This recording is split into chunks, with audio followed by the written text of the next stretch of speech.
I still remember the sick feeling in my stomach when my own sister, Tara, tried to obliterate my engagement with a vicious, fabricated lie. So, when her wedding day arrived, I decided she deserved a taste of her own medicine. But what I thought would be the ultimate payback ended up detonating my entire life, shattering my family, and nearly costing me the man I loved. Tara and we were never those best friends, sisters you see in movies.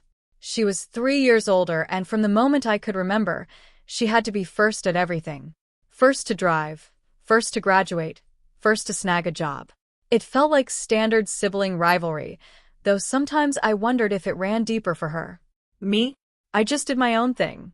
I worked at a vet clinic, went to community college, saved my money, and eventually got my accounting degree.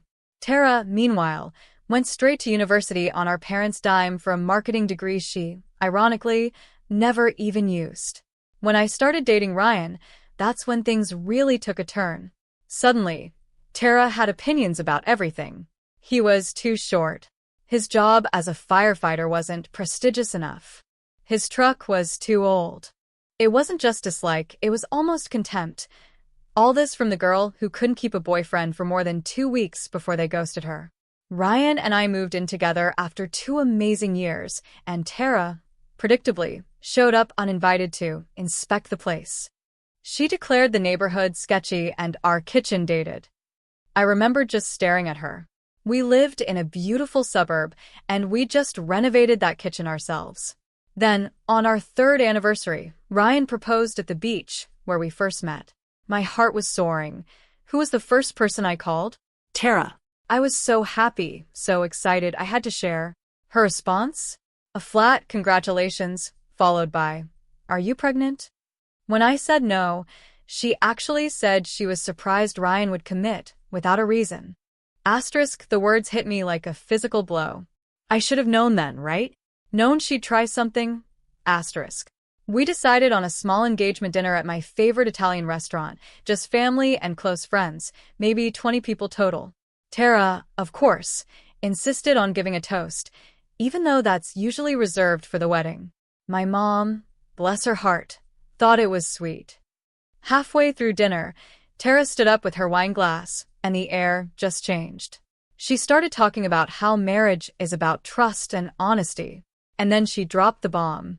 She said she didn't feel right celebrating because she'd seen Ryan at a bar last month with some blonde, looking very cozy. Asterisk, the entire table went silent. You could hear a pin drop.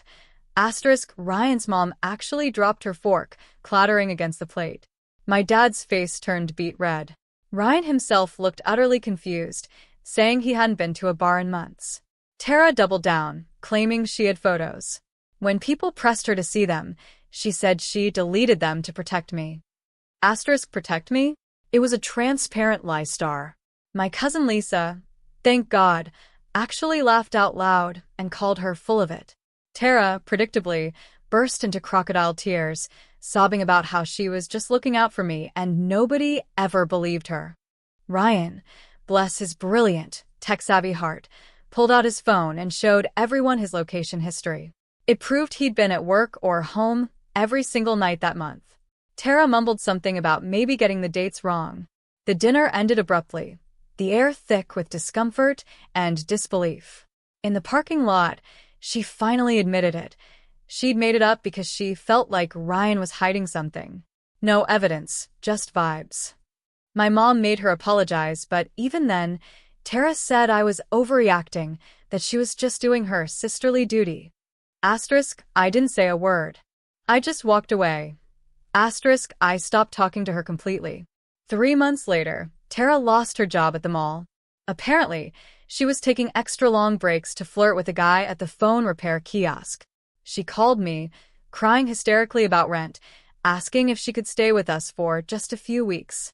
My answer was a stone-cold no. She actually shrieked that I was ruining our relationship over nothing. I hung up. My parents pressured me to forgive her, but I was done. Completely and utterly done. Then something truly interesting happened. Tara started dating someone new, a guy named Jake who actually stuck around. Within 6 months, they were engaged. Suddenly, She was making a huge deal about her perfect relationship and how she'd found her soulmate. She planned this massive, extravagant wedding she clearly couldn't afford. She begged our parents for money. They gave her $10,000. Then our grandparents, who pitched in another $5,000. Still not enough for her dream venue. That's when I got petty. See, Jake's ex-girlfriend, Courtney, worked at my veterinary clinic. We'd never really talked about relationships, but one day at lunch, she casually mentioned Tara was marrying her ex. My ears perked up. How did that end? I asked, trying to sound nonchalant. Courtney's face hardened. She said Jake had cheated on her with 3 different women over 2 years. And Courtney? She had receipts. Actual receipts. Text messages, photos, even videos from security cameras at his apartment complex. She even mentioned Jake was still talking to one of them. I didn't do anything with this information directly. Not yet. But I did invite Courtney to get drinks with my cousin Lisa. The same Lisa who'd called out Tara at my engagement dinner. Lisa, who had a big mouth and loved drama more than anything. Within a week, everyone in our extended family knew about Jake's history. Nobody said anything to Tara directly, but wedding invites started declining. Her maid of honor suddenly had an unavoidable work trip. Her college friends remembered prior commitments. Even our grandparents said they might be traveling. Tara panicked. She called me, practically in tears, and asked me to be her maid of honor since her first choice had dropped out. Asterisk, I agreed. Sweetly. Oh, so sweetly. Asterisk. For the next 2 months, I was the perfect sister. I helped with decorations, went to dress fittings, planned an amazing bachelorette party. Never, not once, did I mention Jake's past. My heart was a war drum in my chest, beating out a rhythm of calculated revenge. The wedding day arrived. I stood at the altar, holding Tara's bouquet, watching her and Jake exchange vows in front of everyone. My pulse was racing, so hard I thought people might hear it. The officiant went through all the standard stuff about love and commitment.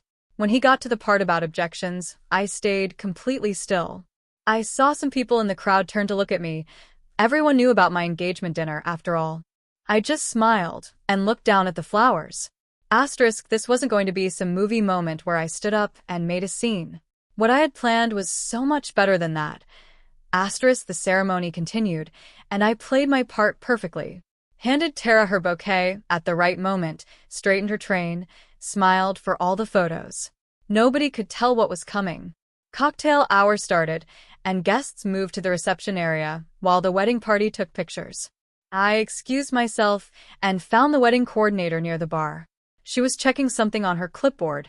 I walked up with my brightest smile and told her Tara had a special request she'd forgotten to mention. The coordinator looked confused. Brides usually don't forget things on their wedding day. I explained that Tara wanted a surprise slideshow during the reception, something romantic for Jake. It felt so easy to lie. She asked why Tara didn't tell her directly. I said Tara was worried she'd get too emotional and ruin the surprise if she had to explain it. The coordinator still looked unsure, so I pulled out the USB drive I'd prepared. Told her it was all ready to go, just needed to be added before the first dance. She took it, saying she'd check with the AV guy.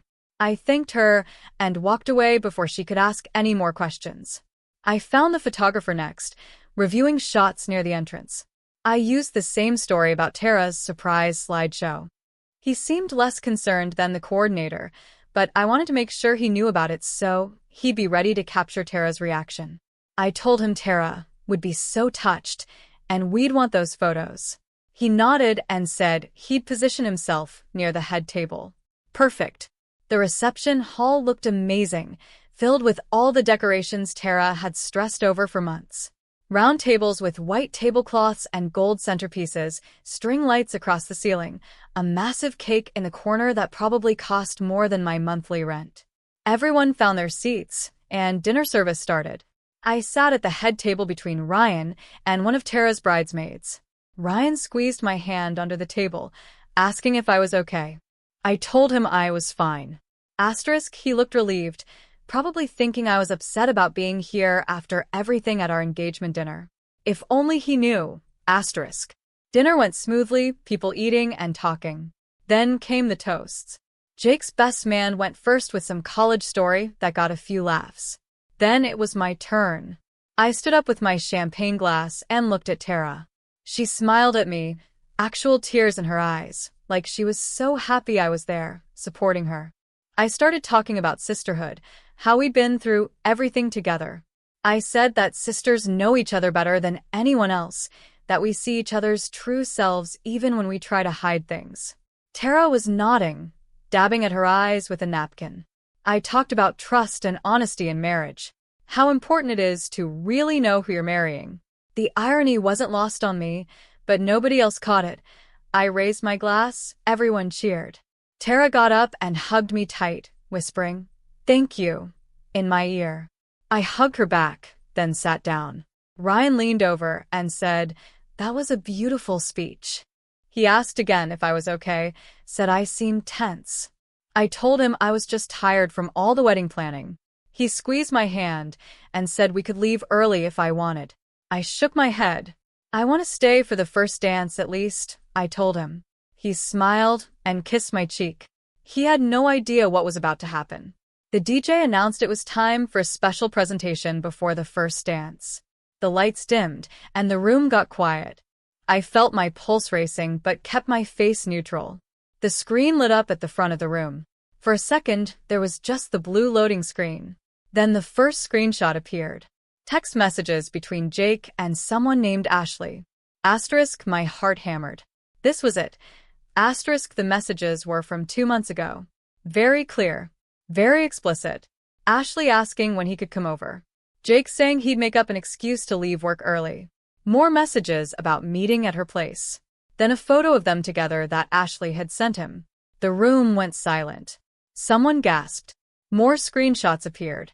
Messages with a different woman, then another. 3 different women total. All from the past 6 months. Some of the messages were from just last week. One showed Jake talking about how he had to go to some wedding thing with his fiancée, but he texted her after. The timestamps proved everything. This wasn't old history. This was ongoing, constant cheating while he was engaged to Tara. Tara's scream cut through the silence. She stood up so fast her chair fell backward. Jake lunged toward the AV equipment table, but the slideshow kept playing. His parents started yelling at him from their table. Tara's bridesmaids surrounded her, but she collapsed against them, sobbing so hard her whole body shook. The guests sat frozen, staring at the screen or at each other or at Jake. Some people had their phones out recording. The slideshow finally ended, but the damage was complete. Every single person in that room had seen everything. My dad figured it out first. He grabbed my arm, hard enough to bruise, and dragged me away from the head table, pulling me into the hallway outside the reception room. His face was red, and he was breathing heavy. "What the hell did you do?" he demanded. I told him calmly that I just made sure Tara knew who she was marrying. That unlike her lies about Ryan, this was the truth. He said I went too far, that this was cruel and mean in ways that went beyond anything Tara did at our engagement dinner. I tried to explain that Tara was about to marry a cheater, that I was protecting her. He said I could have told her privately, could have shown her the evidence before the wedding. Instead, I chose to humiliate her in front of everyone she knew on what was supposed to be the happiest day of her life. Ryan found us in the hallway. He pulled me outside to the parking lot. His hands were shaking, and his voice had this raw anger in it I'd never heard before. "What the hell were you thinking?" I explained about Courtney and the evidence, how Jake was a serial cheater. I insisted I was protecting Tara. Ryan stared at me like he didn't recognize me. He said that protecting her would have been telling her privately, not humiliating her in front of 100 people, not destroying her wedding day, not using her pain as revenge for something she did months ago. I tried to argue, but he just shook his head. He said he needed a minute and walked away. Inside the reception hall, everything had fallen apart. Guests were leaving in small groups, talking in hushed voices. Some people were crying. Jake was surrounded by his groomsmen near the bar. I could hear him trying to defend himself, saying the messages were old or taken out of context. Nobody was buying it. Tara had locked herself in the bridal suite and wouldn't come out. Her bridesmaids were taking turns knocking on the door. The wedding coordinator looked lost, not sure what to do with the rest of the planned reception. The cake sat untouched. The DJ had packed up his equipment. My mom found me in the parking lot. She walked right up to me and slapped me across the face hard. I'd never seen her hit anyone in my life. She told me I was cruel and heartless, that what I did was unforgivable. I tried to explain about Jake cheating, but she cut me off. She said she didn't care. Said that even if everything in that slideshow was true, the way I handled it was wrong. That I destroyed my sister's wedding out of spite, that I was vindictive and mean, and she was ashamed of me. Ryan came back and said we were leaving. We got his truck and drove home in complete silence. He wouldn't look at me. His jaw was clenched the whole drive. When we got home, he went straight to the guest bedroom. Didn't say goodnight. Didn't say anything. Just closed the door. I sat alone in the kitchen, all the lights off. My phone kept buzzing with messages, texts from family members calling me psychotic and evil, saying I destroyed Tara's life over a grudge, that what I did was worse than anything Tara ever did to me. They called me cruel and vindictive and said they wanted nothing to do with me. I turned my phone face down, but could still hear it buzzing, a constant, irritating hum. I expected to feel good about what I did. I expected to feel like I'd even the score. Instead, I just felt hollow and shaky. Ryan came out of the guest bedroom around 7 o'clock in the morning. I hadn't slept at all. He made coffee and sat across from me at the kitchen table. He said he'd been thinking all night about what I did, that it revealed something about my character that scared him. The woman who could plan that level of public humiliation wasn't someone he was sure he wanted to marry. I tried to argue that Tara deserved it after what she did at our engagement dinner. Ryan said calmly, "Two wrongs don't make a right." He said what Tara did was bad, but what I did was so much worse. She told one lie at a dinner, he said. You destroyed her wedding in front of everyone she knew. He said he needed space to think about our relationship, about whether he could trust someone capable of that kind of revenge. 3 days went by with Ryan sleeping in the guest bedroom and me going through the motions at work like a robot. My phone stayed face down on my desk because every time it buzzed, I knew it was another family member telling me how terrible I was. Then Lisa called during my lunch break, and I almost didn't answer. Her voice came through shaky and wet from crying. She told me Courtney was a mess, that she'd been calling Lisa every night, saying she felt sick about what happened. Courtney thought I'd use the information to warn Tara privately, maybe pull her aside before the wedding and show her the evidence so she could make her own choice. Instead, I turned it into a public show that destroyed Tara in front of everyone. Lisa started crying harder, said she felt terrible, too. She said she knew she had a big mouth and loved drama, but she never thought spreading gossip about Jake would lead to what I did. Now, family members were blaming her for her part in everything, saying she helped me destroy Tara's wedding. I tried to tell Lisa it wasn't her fault, that I made my own choices, but she just kept crying and said she had to go. My mom called that evening while I was staring at leftover Chinese food I couldn't eat. Her voice was cold and flat, nothing like her normal warm tone. She told me Tara hadn't left her apartment since the wedding day. Just stayed inside with the curtains closed, not answering calls or texts from anyone except Mom. Jake moved out the same night, grabbing his stuff while Tara was locked in the bathroom and left his key on the counter. They lost all the deposits on their honeymoon to Hawaii. Lost the deposit and first month's rent on the new apartment they were supposed to move into together. Mom said the landlord wouldn't give any of it back, even with what happened. Tara was devastated about Jake cheating, but she was even more destroyed by me humiliating her like that, by her own sister doing that to her in front of everyone she knew. Mom's voice cracked when she said several family members had stopped talking to her and Dad completely because of what I did. My aunt and uncle weren't returning their calls. My grandparents said they needed space. All because their daughter was cruel enough to destroy her sister's wedding in the worst possible way. I tried to explain about Jake being a cheater, but Mom cut me off. She said it didn't matter what Jake did. What I did was worse. Then she hung up. Ryan's mom called 2 days later. I saw her name on my phone and my stomach dropped because Ryan's mom was always nice to me, always welcoming and kind. Her voice was gentle when she started talking, which somehow made it worse. She said she understood I was hurt by what Tara did at our engagement dinner, that what Tara said was wrong and hurtful and shouldn't have happened. But your response was way out of proportion, she said. It was cruel in a way that scared her. She said Ryan had been staying with his friend Nathan and calling her every night, talking about whether I was the person he thought I was, whether someone who could plan that kind of calculated revenge would be a good partner for the long term, whether he could trust me not to do something like that again if we had a fight or a disagreement. Her words hit different from my mom's slap or my dad's silence. She wasn't yelling or punishing me. She was genuinely worried about her son marrying someone capable of what I did. When I tried to defend myself, she just said she hoped I'd really think about my actions and what they revealed about my character. Then she said she loved me, but she understood why Ryan needed space. The call ended, and I sat on the kitchen floor, crying for an hour. 2 weeks after the wedding, my dad left me a voicemail.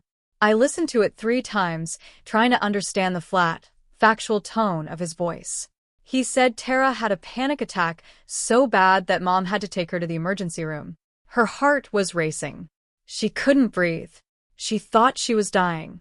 The doctor said it was anxiety and sent her home with medication. Now she was taking pills for anxiety and depression, seeing a therapist twice a week. Dad said the therapist told them the public humiliation triggered something deeper in Tara, something connected to her lifelong need for outside approval and validation. The way I exposed her and Jake's relationship in front of everyone hit her in a place that was already damaged. Asterisk, I didn't just ruin her wedding. I actually hurt her mental health in ways that would take months or maybe years to fix. Asterisk, Dad's voice stayed cold and factual through the whole message. No emotion, no anger, just information delivered like a weather report. That somehow felt worse than if he'd yelled. The voicemail ended with him saying he had to go, and the beep echoed in my ear. Ryan came home on a Tuesday afternoon when I was supposed to be at work. I'd called in sick because I couldn't stop crying, and my manager told me to take a few days. I heard his truck in the driveway and thought maybe he was coming back, that we'd talk and figure things out. Instead, he walked in with an empty duffel bag and headed straight for our bedroom. Started pulling clothes from his drawers and packing them carefully. I followed him, asking what he was doing, even though I knew. He said he was staying with Nathan for a while, that he needed to figure some things out, needed to decide if he could marry someone who did what I did. He kept folding shirts and rolling socks while he talked. He said he kept thinking about our future kids, about whether I'd use the same tactics in other fights, whether I'd teach our children that revenge was okay when someone hurt you, whether he could trust me not to turn that calculating cruelty on him someday, if things got bad between us. I started begging him to stay, to sit down and talk it through. I reached for his arm, but he pulled away. He said he couldn't even look at me right now without feeling disappointed. The word disappointed hit harder than if he'd said he was angry or hurt. He zipped up the bag, grabbed his toiletries from the bathroom, and walked out. His truck started up and pulled away, and I stood in our bedroom, surrounded by his half-empty drawers. I started calling family members, trying to explain my side. I called my aunt, who'd always been nice to me growing up. She answered, but her voice was ice. I tried to tell her about Jake being a cheater, about all the evidence Courtney had, about how Tara was going to marry someone who'd definitely cheat on her, too. My aunt cut me off. She said even if everything about Jake was true, there were 100 better ways to handle it. You could have told Tara privately, she said. Could have shown her the evidence before the wedding. Could have talked to her like a sister instead of destroying her in front of everyone. Then she said I was officially uninvited from Thanksgiving and Christmas unless I made a real apology to Tara. Not a fake sorry, she emphasized, a genuine one where you took responsibility for what you did. I tried to counter, but Tara never really apologized for the engagement dinner. Just mumbled something in the parking lot after Mom forced her. My aunt's voice got harder. What Tara did was one incident of bad judgment. Maybe jealousy. Maybe stupidity. What you did was planned psychological warfare over months. Those were her exact words. Psychological warfare. Then she hung up. I called my uncle, and he didn't answer. Called my cousin, and she sent me to voicemail. called my grandma, and she picked up but said she couldn't talk to me right now, that she was too upset. The rejection from everyone piled up until I stopped trying. Courtney texted me, asking to meet for coffee. I almost said no because I didn't want to face anyone else telling me how terrible I was, but I went anyway, met her at the place near the clinic on a Saturday morning. She looked tired, like she hadn't been sleeping well. She ordered a coffee and sat across from me in the corner booth. She started talking about how she'd been thinking a lot about why she gave me that information about Jake. She admitted she was still bitter about how he treated her, how he cheated and lied and made her feel crazy for suspecting him. She wanted him to face consequences. Wanted someone to hold him accountable for being a serial cheater. But I never imagined you'd use it the way you did, she said softly. Never thought you'd turn it into a weapon to destroy Tara at her own wedding. Courtney said she'd been in therapy for a year, dealing with trust issues from Jake.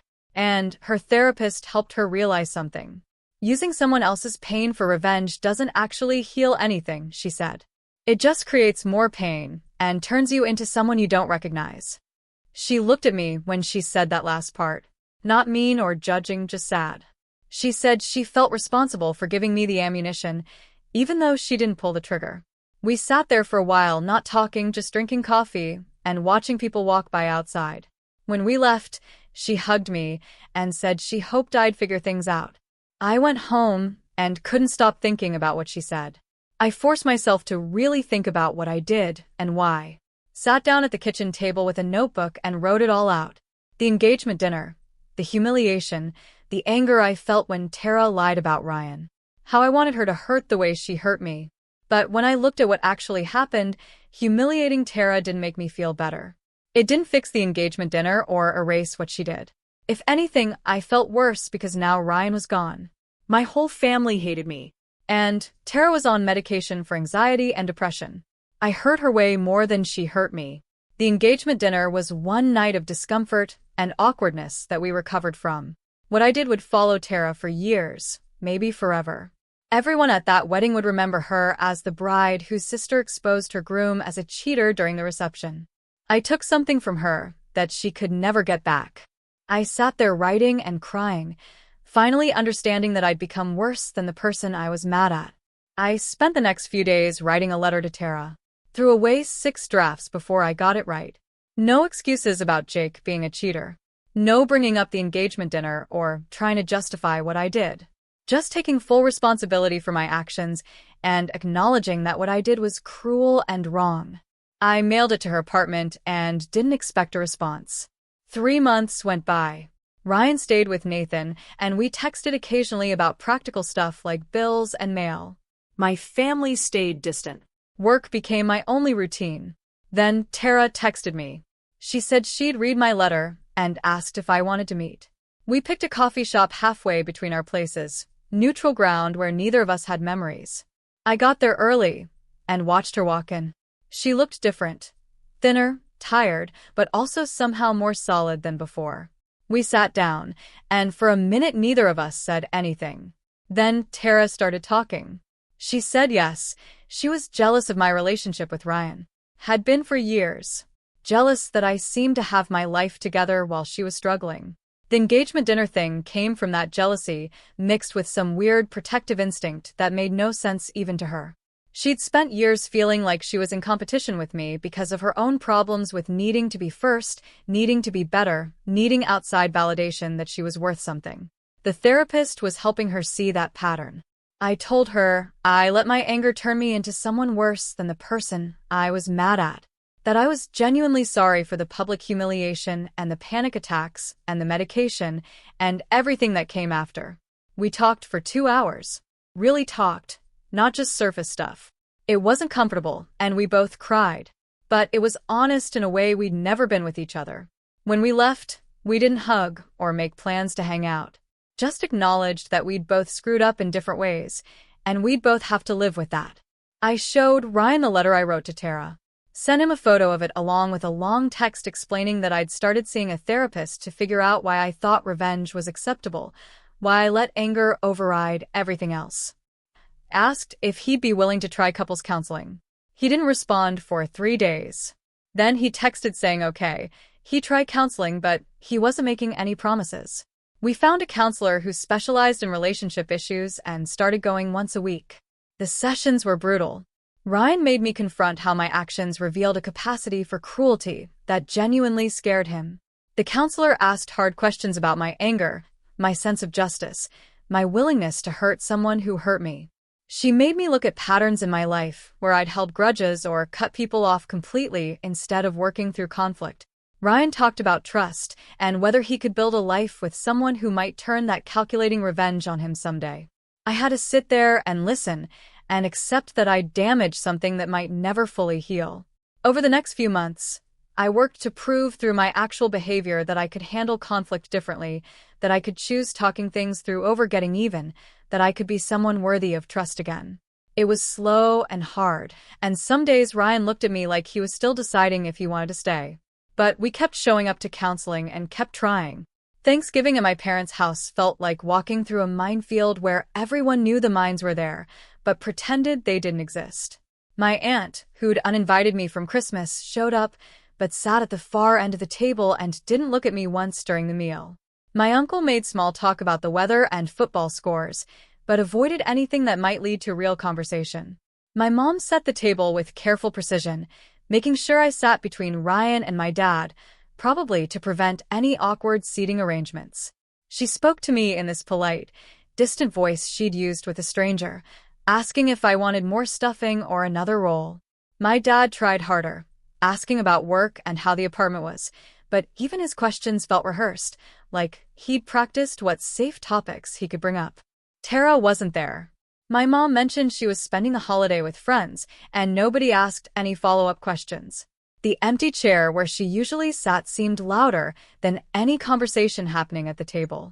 My cousin, who'd helped me spread the gossip about Jake, showed up late and left early, barely making eye contact. Half the usual crowd was missing, and the people who did come spent most of dinner looking uncomfortable. Dessert happened fast, with people making excuses about early mornings or long drives home. Ryan and I left before anyone could suggest watching football or playing cards like we used to. In the car, he asked if I was okay, and I told him I was fine, which we both knew was a lie. The truth was, I'd expected some people to stay mad, but seeing it play out, watching my own family treat me like a polite stranger, made it real in a way I hadn't been ready for. Christmas was worse because my mom called 2 weeks before and very carefully suggested that maybe Ryan and I could come by on Christmas Eve instead of Christmas Day, since Tara would be there on the actual holiday. She phrased it like she was offering me a choice, but we both knew what she was really saying. I told her Christmas Eve was fine. Ryan squeezed my hand after I hung up and said at least we'd have Christmas morning to ourselves. We showed up on Christmas Eve with presents and homemade cookies I'd stress-baked the night before. My parents' house was decorated the same way it had been every year, but everything felt off. My dad hugged me at the door and held on a little too long, like he was trying to make up for something. We sat in the living room opening presents, and my mom gave me a scarf she'd knitted and a gift card to the bookstore I liked. Safe, thoughtful gifts that didn't require much conversation. I gave them a framed photo of me and Ryan from a hiking trip we'd taken in the fall. And my mom put it on the side table instead of with the other family photos on the mantel. We stayed for exactly 2 hours, then made excuses about needing to get home to feed the cat. My mom walked us to the door and hugged me, and for a second, she held on tight, and I thought she might say something real, but she just pulled back and told me to drive safe. On the drive home, I cried for the first time since the wedding. Not because anyone had been cruel, but because being treated with careful politeness by my own mother hurt worse than I'd expected. Ryan moved back in after New Year's, but things weren't the same between us. He kept his stuff partially packed in boxes in the guest room closet, like he wasn't fully committed to staying. We went to counseling every week, and slowly he started unpacking one box at a time. But there were moments when I'd catch him watching me with this look that wasn't quite trust, like he was waiting to see if I'd do something vindictive again. We had a fight in March when I got mad at a coworker for taking credit for my project presentation. And I vented to Ryan about wanting to forward the email chain to our boss to prove it was my work. He got quiet and asked if I was planning to humiliate her publicly, or if I could just talk to her directly. The question landed like a punch because I heard what he was really asking. I ended up talking to the coworker in private and we sorted it out, and Ryan relaxed a little after that. But I knew he was watching, waiting to see who I was when I got angry. The wedding had shown him something about me that scared him. And now I had to prove through 1,000 small choices that I could handle conflict without turning cruel. I saw Tara at a family barbecue in June, 6 months after the wedding. My mom had warned me she'd be there and asked if I could handle it.